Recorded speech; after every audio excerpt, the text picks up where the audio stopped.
Hello, everyone, and welcome to the Masterpiece Lounge. As you join us today, be sure to say hello down in the chat. If it's your first time, welcome to the Masterpiece Lounge. This is where we have really insightful and compelling conversations that help push us forward in our personal and professional lives. I am your hostess, certified life coach, author, and speaker, Chrisnatha, and I am excited to be back with another segment. So I'm super excited because I want to just really share my heart with you guys today. You've already seen the title of today's segment, so I'm going to go ahead and jump in. But the title is Not to Settle. The title today is Don't Settle.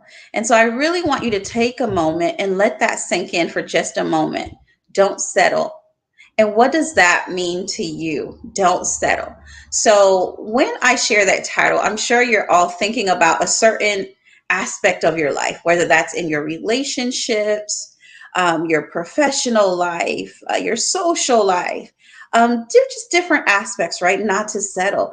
In all aspects of your life, I want for you not to settle. And so, we're going to just talk about how not to settle for less, right? Because it's so important that we definitely stay encouraged and exercise patience for the things that we're believing for, the things that we're working so hard for. It's not about perfection, but it's also about not limiting yourself.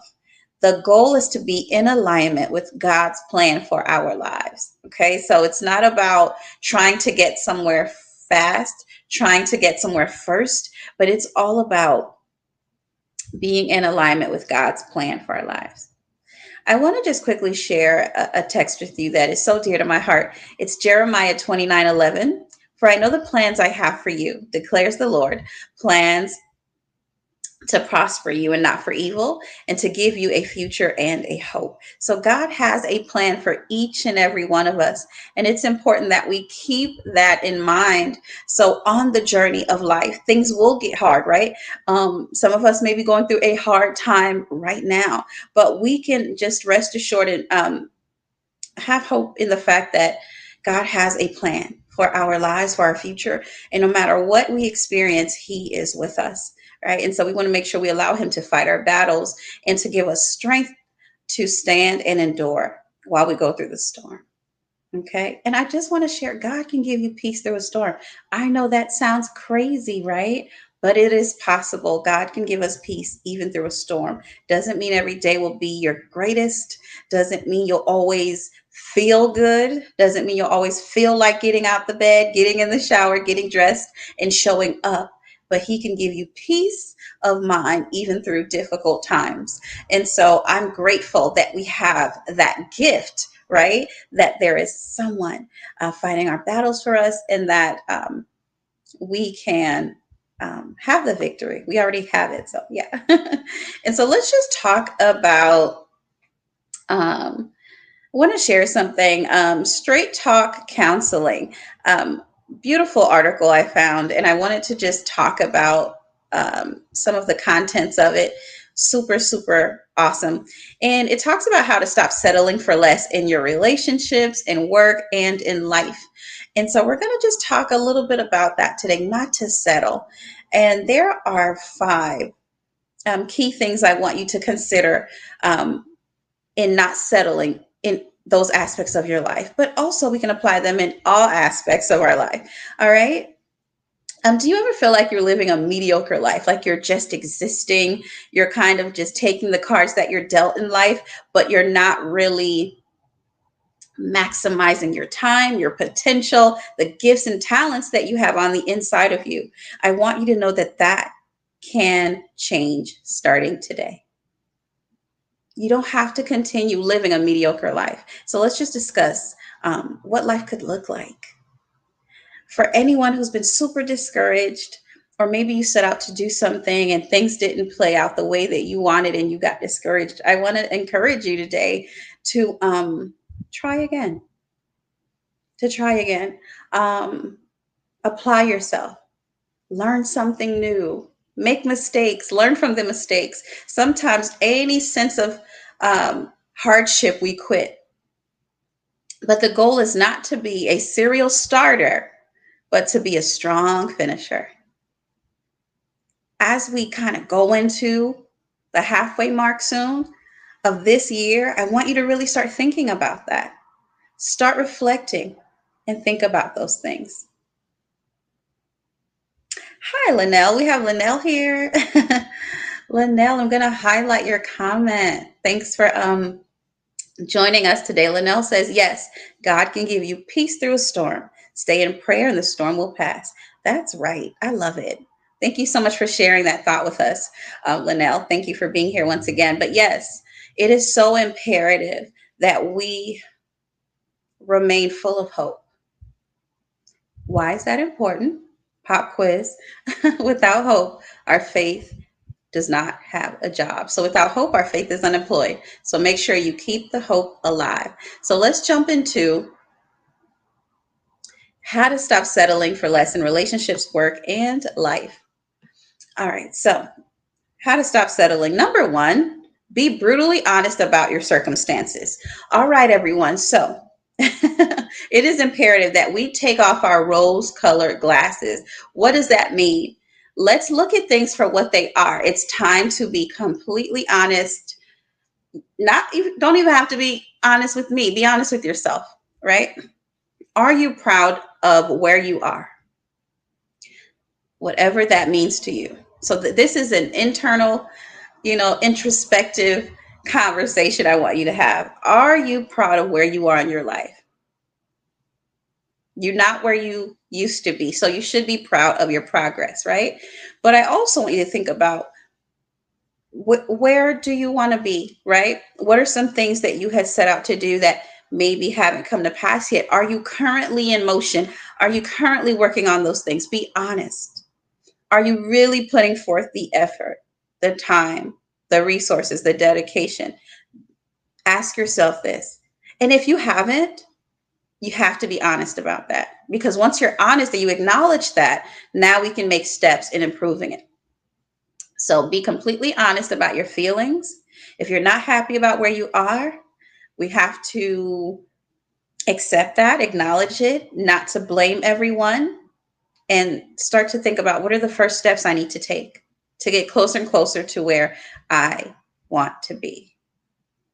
But more importantly, being in the will of God. That's so important to me. Alignment, once again, is so key. We don't want you pretending that you are happy, right? When you're not. We don't want you posting that your life is awesome and you don't believe it. You have to believe that. Life isn't perfect, but how are you with you? And that actually starts inside. A lot of times when you're asked questions like this, are you happy with where you are in life? A lot of people will start to look at their external situations, right? They'll start to look at the size of their houses. They'll start to look at the type of car they have. How old is their vehicle? How much money do they have? How much jewelry do they own? But I am not even talking about that. It starts internally. But I also believe that externally does reflect sometimes what's happening on the inside. But it starts within. Because we don't want God elevating you to a place where your character can't keep you, right? And so we want to make sure that we're starting inside first. So let's be honest. If I want to be an entrepreneur, have I put in the effort? Have I researched? Have I networked with the other people in that industry? Have I found and identified a mentor? Have I signed up for coaching? Have I invested in my dream? Have I started taking steps? Have I filled out the forms to register my LLC? Have I really given this a chance? Or am I just talking? Right? And so we have to just be honest. So let's start there. Do I ghost my audience or am I consistent? Are the people that I live with happy with me? Right? Do we communicate or do we bicker all the time? Can I be a better mom? Am I showing up as a father? These are real questions, not to beat yourself up, but to be honest. And when I say don't settle, I don't mean just don't settle for the job that you don't want. I also mean don't settle being an absentee parent. Don't settle living an unhealthy lifestyle. Don't settle being tormented in your mind, seek out help. Life can be better, but it starts with us. And if we can't do it and we feel like we don't have the strength to really take those steps, it's time to get community. Sometimes in life, you're going to be so beat down, you're literally going to have to borrow someone else's strength. And there's been times in my life, I'm so grateful that I had girlfriends and I said, listen, I don't have it right now. My faith is low. Can you lend me some of yours? I need support. I need to be lifted up right now. I just need, but if nobody comes, I pray for the strength to do it myself. Right. And so this is a real conversation we have to have with ourselves. How can I improve my mind? Right. Am I reading? Am I listening to audiobooks? Why am I settling for not knowing? Why am I settling for a lack of information when we live in the information age? Right. Why? Why? So this is a real question. I really want you to think about it. I really want you to just take some time. But be honest with yourself. Think about your job, your relationships, your goals. A friend of mine shared some reflection questions and some journal prompts with me the other day, and I do want to share them with you, so you can start using those prompts. It's like a mid-year journal review prompt. And I'll share some with you so that you can start thinking about it and writing it down. The first one is, which goals do I want to continue to pursue? Which goals do you want to continue pursuing this year? It doesn't have to be a list of 10, it could be two things. That's okay. It's not about being the most busy, it's about being the most intentional, right? Which goals do I want to ditch? What are some goals I had a few months back that I feel now are not as important and I can push those off? They can even go into next year, right? Right now, what brings me joy in life? What brings you joy? And do more of that. Right now, what do I dislike doing? And how can I get rid of this? If there's something that you don't like to do, can you delegate this task? Can you get somebody else to do it? Right? Can you pay someone and hire someone to do it? Also, what is something I learned over the last few months that I can use in the future? Is it patience? Is it asking for help? Is it learning to be still? Is it taking accountability? What have you learned in the last few months that you can use in the future? The next one is, what are 5 things I'm grateful for?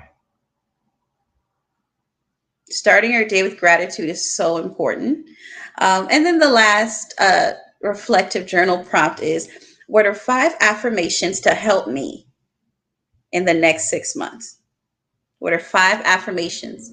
And put those up somewhere you can see them and repeat them until you believe them.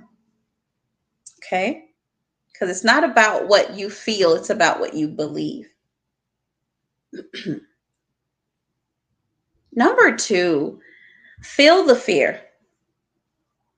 Feel the fear. Okay, so another way to not settle for less is to feel the fear. This is not fun. It doesn't feel good, but it's not about what you feel. It's all about where you're trying to go. So recently, I wanted to take this course that I've been thinking about researching for months. But for some reason, every time I was going to actually sign up, I would find something else to do. I would make myself believe it wasn't the right time. So I kept telling myself, it's not the right time. It'll be the right time in a few months. It'll be the right time in a few more months. And then we get to that time, and I would say, you know what? I'm just going to wait till the last quarter of the year, and then I'll take the course. And then one day I sat down with myself and really thought about it and said, why am I pushing this off? Why am I pushing this back? This is a major goal, right, for the year. So why am I pushing back this major goal of mine on my vision board? Keep saying that I have time. The truth is, how do I know I have time, right? The audacity of me to keep thinking I have time. And that's for us who procrastinate sometimes. That's like the joke that I'll have time to do this later. Who told you that you will have time to do this later? Who told you that you have time?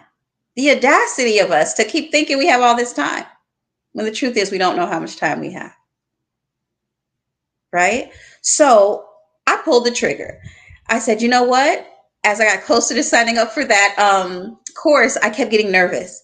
And that's when I knew this is exactly the time because I'm nervous. And so I share this with you is that take fear and to take the power from fear. One great way is to feel the fear, but to instead of taking and feeling the fear and stopping, feel the fear and push past it.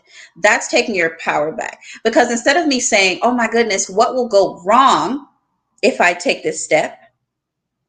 I think now, who will I not get the opportunity to impact if I don't take this step?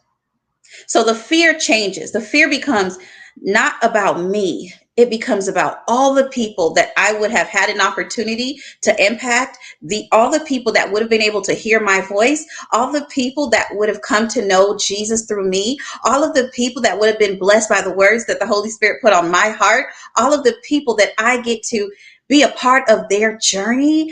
They don't get to experience it because I was scared. So that's me taking power back from fear. And you can do the same thing.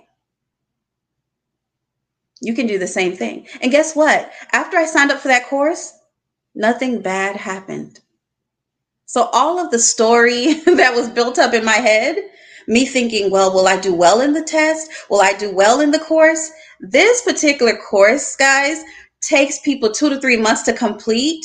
Your girl completed it in 7 days. Your girl passed the exam on the first try. Like, I'm just telling you this not to boast, but I was holding myself back in my head and I ended up doing well. So fear shouldn't hold us back. We don't have to allow fear to hold us back and make us feel like, what if I don't do well? What if you do?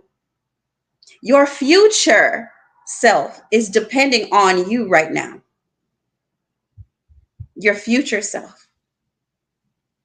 So, guys, we can sit around and we can feel bad about all the cards we're dealt. And listen, life gets hard. Or we can say, I've cried enough.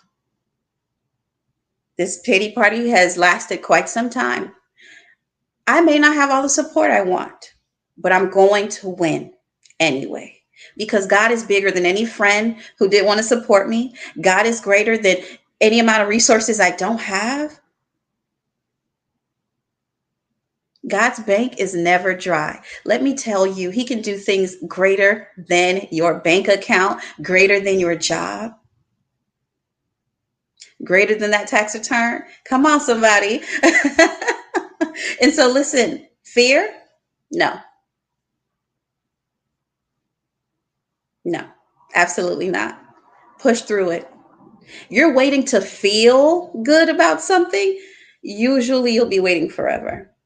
It would be a shame when the clock hits midnight again and we're saying Happy New Year, that not much about your life has changed, not much about your mindset has changed, not much about your circumstance has changed. And we have to come to the hard truth that where we're sitting at that time is a result of the decisions we made and the decisions that we didn't make. Fear is stealing time from us, stealing opportunities from us. Get over it. Get a mentor. You don't have to know everything. Who told us we have to know everything? It's time to push through. Do you know statistics show that men will apply for roles and not have all of the qualifications, but they'll apply anyway? And most women will say, oh, I only have 5 of the qualifications and not all 10, so I'm going to skip over and not apply. Apply. Apply. Why are you already telling yourself no? Mm-mm. This is your winning season if you want to accept that. If you want to step out and be different. If you want to do things afraid, this is your time. Don't be like, if you ever heard of the story, the man at the pool of Bethesda in the Bible. Don't be that guy saying, it's been 38 years, Jesus, and I'm not healed because I'm just waiting for someone to push me in. No one pushed me in the healing pool. No one pushed me in. Listen, push yourself. Push yourself. Push yourself. So feel the fear and do it anyway.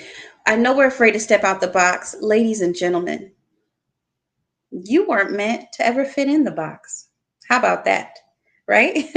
You're not too old. You're not too young. You're not too educated. Um, you're not uneducated enough, right? You're not um, living in lack to a place where God looks down on you or you can't do something. No, that might be the stories you're told. That might be the stories you're telling yourself, but that is not how God sees you. So let's start seeing ourselves the way God sees us, not the way our circumstances have made us feel, the mistakes we've made. We're beyond that. We're beyond that. We're past that. We're thinking ahead, right? Number three is to realize that you're just as capable as anyone else. We tend to think that people are smarter than us, they're more capable than us, and so we don't sometimes even try. Intelligence is important. I Yes, that is important. But guess what's even more important? Drive, discipline. That really puts us over the top. If you're determined, if you have discipline to say, I'm going to show up and I'm going to do what I need to do, I am committing to learning. I'm committed to really seeing this thing through. I'm not taking no for an answer. Listen, I don't care if you dropped out of college, you didn't finish your degree. You're a lot more intelligent than a lot of other people, right? Because it's not just about being book smart, it's so much more than that. If you can apply yourself, you'll be surprised who wants to really give you a chance. You'll be surprised at the open doors that you will experience. You'll be surprised at the opportunities waiting for you, but you're holding yourself back. My pastor said something years ago that'll never leave me. He said that God wants to blow your mind, but you keep letting your mind blow it. So no more overthinking and let's get it. Okay. Number four, nourish your body and create better habits. Go to sleep. We talked about this at the last segment. Rest is a weapon. No more team, no sleep. I think that worked in our 20s. Doesn't quite work after that point. Nourish your body, create better habits. Your body, mind, and spirit are all connected. Go to sleep. Get some rest. Be mindful of the things you're feeding your spirit. Music, the shows you're watching. No more trash TV. No more really bad foods, right? That is all we're consuming. Listen, I'm not saying I'll be out here and be perfect, but I'm saying like really take initiative. Really take the chance to really say, I really want to take ownership of my health. I have some responsibility here. I want to take ownership of the things I'm feeding my mind, the shows that I'm watching, the music I'm listening to, the language I use when I speak to other people. I'm taking ownership of that behavior and I get to change it. I get to improve it. I get to make a change starting today. And if I don't know how, I get to reach out to people who can help me, but I have to take ownership of my decisions. I know there's so many circumstances that make life challenging for us, but at some point we have to take responsibility. Okay, it's important not to feel shame to start the healing process. Okay, it's okay if you're not where you want to be. Listen, just be better than yesterday. That's all that matters. And lastly, number five is ask for help. And I've said this throughout today's segment. If you continue to settle and you're unsure of how to fix your self confidence, consider seeking help. Consider seeking help from therapy. A therapist can really help you identify why you suffer from certain issues that you have and really provide some tools to help you to grow, because it's all about solutions. Okay, so they also provide a listening ear, so it's not about perfection, and today's segment is not for anyone to walk away feeling bad about themselves. If anything, today's segment is about you feeling empowered to say, I know where I've come from. I know some of the mistakes I've made, but we're not going to park there. Okay. We're not going to park there. We're going to learn some lessons from that, and we're going to move forward. We're going to grow because I'm no longer settling. So say it with me for the people in the back. I'm no longer settling. It's your time, it's your season. If you allow it to be, step out of the box, get out of your head, get over your fear. Let's go get our joy back. Let's go get our money. Let's become the best version that we could possibly be. Let's really show up in our friendships, show up in our work, live a life full of purpose, show up in our families. We can do this. We can do this. I believe in you. And start seeing yourself the way God sees you. I really hope today's segment blessed you. Just sharing some feedback here. Hi, Latanya. Latanya, you needed to hear this. I'm glad you tuned in today. And I just want you to know, woman to woman, I want to just pour into you today and to let you know you're not alone. I am praying for you, and it gets better. It really does. It gets better. I promise. It really does. Now, it doesn't mean that we get to skip the storm. We got to go through it, but God gets us through it. But it gets better. It gets better. Yes, yes, yes. Who told us we have time? Cry your tears, but don't be there too long. Don't live there. Hello. Yes, so I pray today's segment blessed you all. Please be encouraged. Don't settle. Don't settle. God's best is around the corner. Stay encouraged in relationships, in your work. If that's not truly what you want, that's not truly in your heart. We all know when something's not God's best. Don't settle. You're not trying to be like anyone else around you. It's not a race. It's not a race. It's not a race. What good would it be to rush down the altar just to realize you married the wrong person, just to realize you have to turn around and get a divorce, right? Why go down a certain path if that's not God's best for you? So stay encouraged, stay connected to the Father. He'll never lead you astray. Guys, I love you. Have a great day. I'll be back here, same time, same place next week. I wish you all an incredibly blessed day. I love you, but God loves you best. Take care. Until next time.